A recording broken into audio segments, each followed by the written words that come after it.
Free agency is like Christmas in the NFL. Franchises spend millions of dollars on shiny new toys for their teams, but sometimes what they get is in fact a big fat lump of coal. And dead cap. Can't forget the dead cap. And as you'll see with these major signings, sometimes these mistakes can ruin your team for years. Or in Le'Veon Bell's case, ruin it for everyone else. Bell was coming off back-to-back years for the Pittsburgh Steelers where he had over 1,900 total yards from scrimmage and he was looking for a big payday. Instead, for a second year in a row, the Steelers decided to slap him with the franchise tag and he wasn't having any of it, so he sat out the 2018 NFL season. The Steelers decided to let him walk and the Jets signed him for a 4-year, $52.5 million contract with $35 million guaranteed. In his first year, he had over 1,200 total yards from scrimmage, but he was averaging 3.2 yards per carry, which was the lowest in his career. In 2020, Bell got put on IR after the opener with a hamstring injury, and in his return in Week 6, he rushed for 60 yards in a blowout loss to the Cardinals. After the game, he would like a tweet suggesting that the Jets should trade him, and he won't play another down for the Jets again. And after failing to find a trade partner, they would release him on October 13th, a year and a half after signing him. But at least Bell didn't ruin the dream team like Nnamdi Asomugha. Okay, that's a bit hyperbolic, but it was still a bad signing. Asomugha was coming off 3 consecutive Pro Bowl seasons with the Oakland Raiders when he signed a 5-year, $60 million deal with the Philadelphia Eagles in 2011. The Eagles added many big names like Jason Babin, Cullen Jenkins, Ronnie Brown, Evan Mathis, Dominique Rodgers-Cromartie, but Asomugha was by far the biggest free agent in the class, and the Eagles got him too, which led Vince Young to call the Eagles the Dream Team. Unfortunately, it was anything but a dream as the Eagles went 12-20 the next 2 seasons and Asomugha was released after the 2012 season. He would go on to play one more year before he was out of the NFL altogether, and he is by far the Eagles' most costly mistake.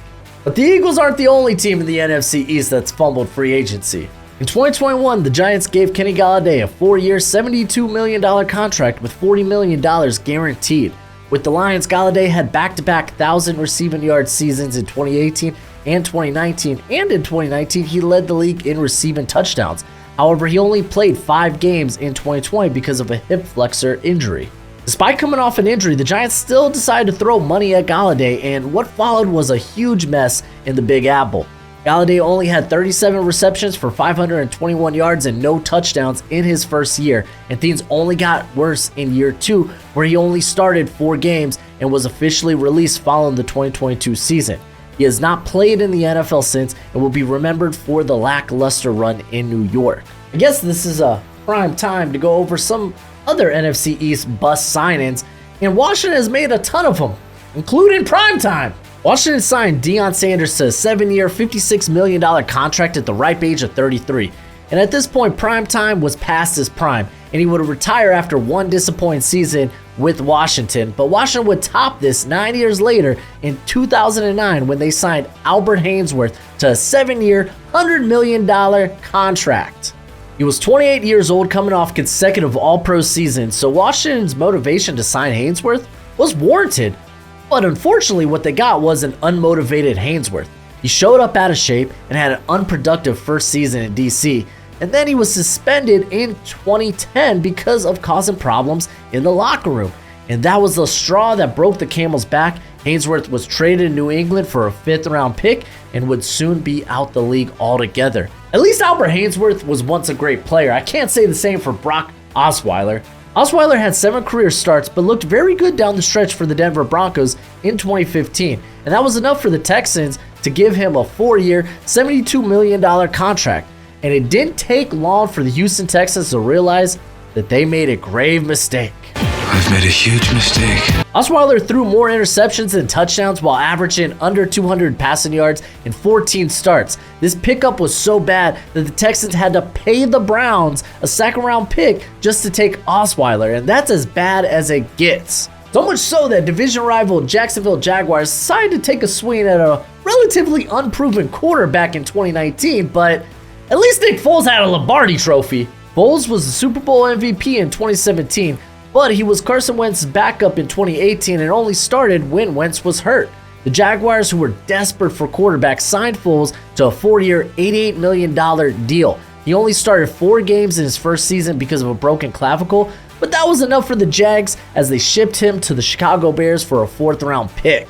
But hey, at least the Jaguars didn't make Nick Foles the highest paid player at his position, like Washington did with Adam Archuleta. Man, Washington's really had some bad signings. And to be fair, this might be the most outrageous. Archuleta was coming off a few solid seasons for the Rams, but there was no reason Washington should make him the highest paid safety in football, which is exactly what they did in 2006 when they gave him a 6-year contract worth $30 million.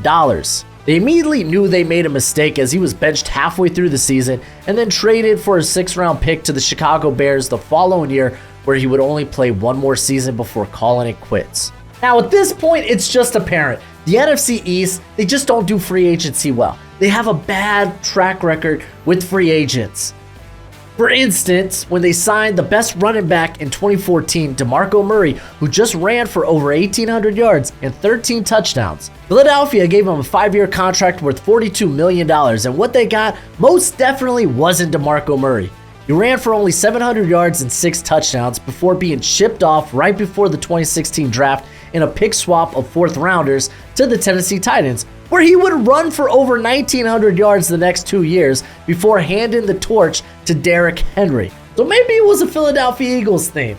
I don't know, but DeMarco Murray wasn't the only free agent bust that they signed in the 2015 offseason. They also gave Byron Maxwell a 6-year, $63 million deal with $25 million being guaranteed. He was a part of the Legion of Boom, but leaving Seattle spelled doom for the Eagles. Just like Murray, Maxwell only lasted 1 season before Philadelphia shipped him to Miami in a pick swap, but this time for 1st rounders. Man, the NFCs, they're just not good at free agency. And you're probably afraid your team is going to make some of these mistakes in free agency, but you don't have to wonder because I already made a video talking about the best and worst free agents in this class. So go ahead, check that out. But as always, until next time, you be easy, my friends. Later.